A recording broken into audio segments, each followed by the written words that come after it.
महाभारत के युद्ध में धनुर्धर अर्जुन और दानवीर कर्ण आमने सामने युद्ध लड़ रहे थे।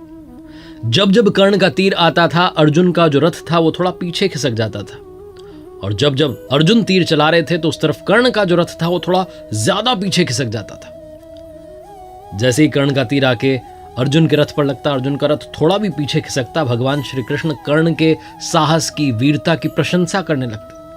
और जहां अर्जुन का तीर जाकर के कर्ण के रथ को लगता, वो बहुत पीछे खिसक जाता, लेकिन भगवान श्री कृष्ण ज्यादा प्रशंसा नहीं करते। अर्जुन से रहा नहीं गया कि क्या हो रहा है, तो उसने पूछ लिया कि भगवान देखो आप, मेरा वाला तीर जाता है, उसका रथ बहुत पीछे चला जाता है, उसका आता है, हमारा तो थोड़ा ही पीछे खिसकता है। भगवान श्री कृष्ण ने कहा कि मुझे उसकी प्रशंसा करनी जरूरी आवश्यक है। क्यों?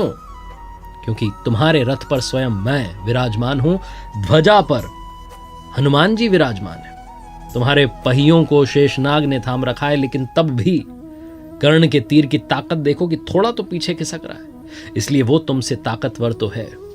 अर्जुन ने जब ये सुना और समझा तो उसका जो घमंड था वो चूर चूर हो गया, टूट गया। कर्ण महाभारत का अहम किरदार। कर्ण को लेकर के बहुत सारी बातें दुनिया में कहीं सुनी जाती हैं।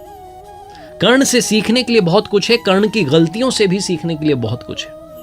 स्वागत है आपका लर्निंग सीरीज सीखोगे नहीं तो जीतोगे कैसे में। मेरा नाम है आरजे कार्तिक और शुरुआत में कहना चाहता हूं कि कवच कुंडल जिसने इंद्र को दान दिया था, मित्रता के खातिर सर्वस्व अपना बलिदान किया था, धर्म मार्ग पर चलना जिसका स्वाभिमान था, आपने सही पहचाना, वो कर्ण वाकई में महान था। 5 लर्निंग्स फ्रॉम कर्ण। आइए शुरू करते हैं। सबसे पहले बात करता हूं मैं कर्ण के किरदार की। तो बहुत से लोग दुनिया में जिन्होंने महाभारत को पढ़ा समझा है वो कहते हैं कि कर्ण से क्या सीखें।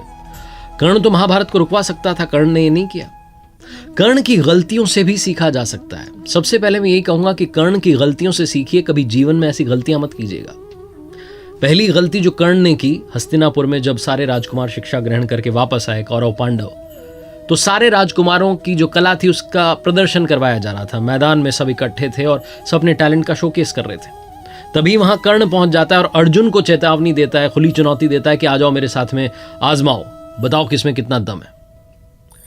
अब कर्ण जो था वो उम्र के हिसाब से युधिष्ठिर से बड़ा था, भीम से बड़ा था, यहां तक कि अर्जुन से काफी बड़ा था। बहुत एज डिफरेंस था। अपने से काफी छोटे को ऐसे ललकारना ये शोभा नहीं देता, और यही पहली गलती कर्ण ने कर दी थी। दूसरी गलती जो कर्ण ने की थी वो थी भरी राजसभा में जहां चौसर का खेल खेला जा रहा था, पांडव हार चुके थे, द्रौपदी को बुलाया गया, चीर हरण किया जा रहा था। तब दुर्योधन के ही भाई विकर्ण ने कहा कि ये गलत हो रहा है भैया, इसको रोक दीजिए। तब कर्ण विकर्ण से बहस करने लगा और कहने लगा कि ऐसी स्त्री के साथ तो यही सब होना चाहिए। बहुत सारे ऐसे शब्द कह दिए जो नहीं कहने चाहिए थे, और वही सब जो शब्द थे, वही जो दृश्य था, वही महाभारत का कारण बना। कर्ण चाहता तो वो रुकवा सकता था, वो नारी का सम्मान कर सकता था, लेकिन वो आवेश में आकर कहता चला गया और युद्ध का कारण बना। इसलिए जीवन में कभी भी किसी भी नारी का अपमान मत करना। दूसरी बात जो सीखी जा सकती है कर्ण के किरदार से, काफी सारी अच्छाइयां भी थी, दानवीर था कर्ण। दूसरी बात जो सीखी जा सकती है वो है बाउंस बैक करना। जीवन में विपरीत परिस्थितियों में भी खुद को टूटने नहीं देना। भगवान श्री कृष्ण और कर्ण का संवाद जब होता है तो कर्ण कहता चला जाता है कि प्रभु मेरे साथ तो सब गलत होता गया, जिस मां ने मुझे जन्म दिया उसने जन्म देते ही त्याग दिया, मुझे क्षत्रिय होते हुए भी क्षत्रिय धर्म निभाने का मौका नहीं मिला, मुझे गुरुकुल में शिक्षा नहीं मिली, मुझे भटकना पड़ा, मेरे साथ हमेशा भेदभाव होता रहा, यहां तक कि द्रौपदी के वहां स्वयंवर में पहुंचा तो वहां भी मुझे अलग कर दिया गया। लेकिन कर्ण के जीवन से जो सीखने वाली बात है, उसने हर परिस्थिति में खुद को ढाला और उससे बाहर निकलने की सोची, बाउंस बैक करने की सोची। जब गुरुकुल में द्रोणाचार्य जी ने मना कर दिया था कर्ण को शिक्षा देने से, तो वो अपना गुरु को ढूंढने के लिए खुद निकल चुका था और गुरु परशुराम के पास जाकर के पहुंच चुका था। कर्ण ने खुद को तैयार किया एक योद्धा के रूप में, और जब जरूरत पड़ी तो अपने मित्र दुर्योधन का साथ देने के लिए महाभारत जैसा इतना बड़ा युद्ध भी लड़ा। तो कर्ण ये सिखाता है कि सिचुएशन चाहे जो हो, आप उससे बाहर निकल सकते हैं, आप बाउंस बैक कर सकते हैं। तीसरी बात जो कर्ण के जीवन से सीखने को मिलती है, शिक्षा का ही नहीं, शिक्षा देने वाले का भी उतना ही सम्मान कीजिए।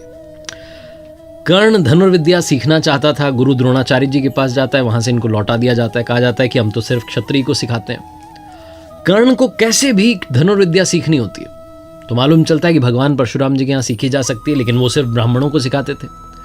तो कर्ण ब्राह्मण होने का नाटक करके वहां पहुंच जाता है कि मैं भी ब्राह्मण हूं, शिक्षा ग्रहण करने लगता है।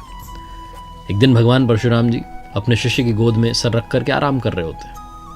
तभी एक बिच्छू आता है और कर्ण की जांघ पर डंक मारने लगता है। दर्द तो कर्ण को बहुत हो रहा होता है, लेकिन हटाता नहीं है कि गुरुजी की नींद ना खुल जाए।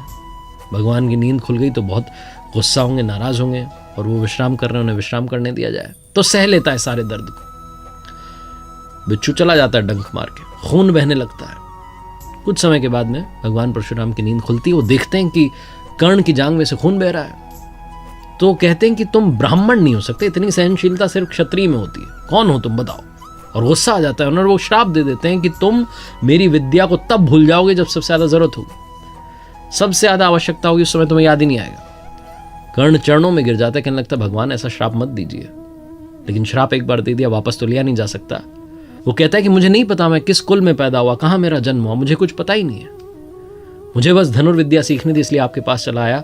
भगवान परशुराम फिर अपने शिष्य को देख करके, दया करके अपना विजय धनुष जो है दे देते हैं।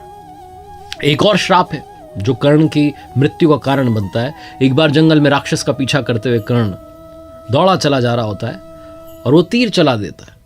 तो तीर राक्षस की जगह जाकर के गाय को लग जाता है। गाय का स्वामी ब्राह्मण होता है। जब वो ब्राह्मण देव वहां आते हैं तो कहते हैं तुमने क्या कर दिया, एक असहाय को मार दिया। तुम भी जब असहाय रहोगे तो तुम्हें कोई मार देगा। और यही होता है युद्ध भूमि में, जब अर्जुन से सामना होता है तो विद्या भूल जाता है कर्ण। उसके रथ का पहिया दलदल में फंस जाता है, अर्जुन तीर चला देते हैं और कर्ण की मृत्यु हो जाती है।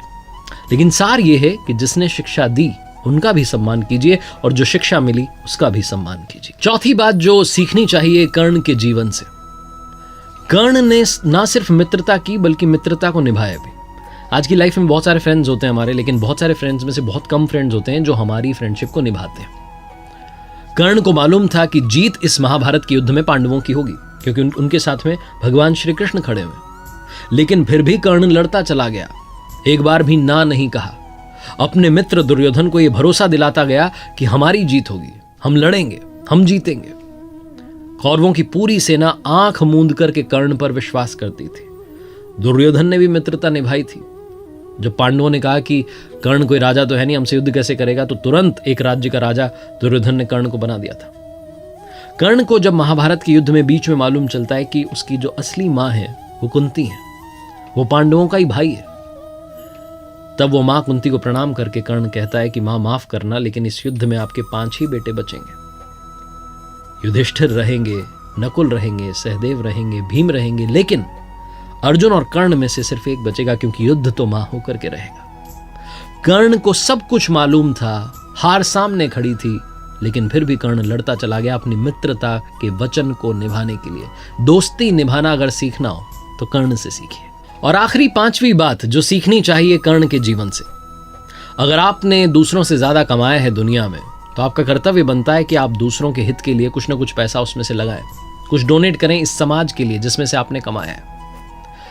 कर्ण सबसे बड़ा दानवीर था। ना सिर्फ उसने मित्रता निभाई बल्कि दानी होने का जो गुण था वो भी जीवन भर निभाया। अंतिम समय में जब अंतिम श्वास कर्ण गिन रहा था, युद्धभूमि में घायल पड़ा हुआ था, तब भगवान श्री कृष्ण ने अर्जुन से कहा कि कर्ण को याद रखेगा, जमाना याद रखा जाएगा इसके वीरता के गुण के लिए और इसके दानवीर होने के गुण के लिए। तो अर्जुन ने कहा कि ये सबसे बड़ा दानवीर तो नहीं हो सकता।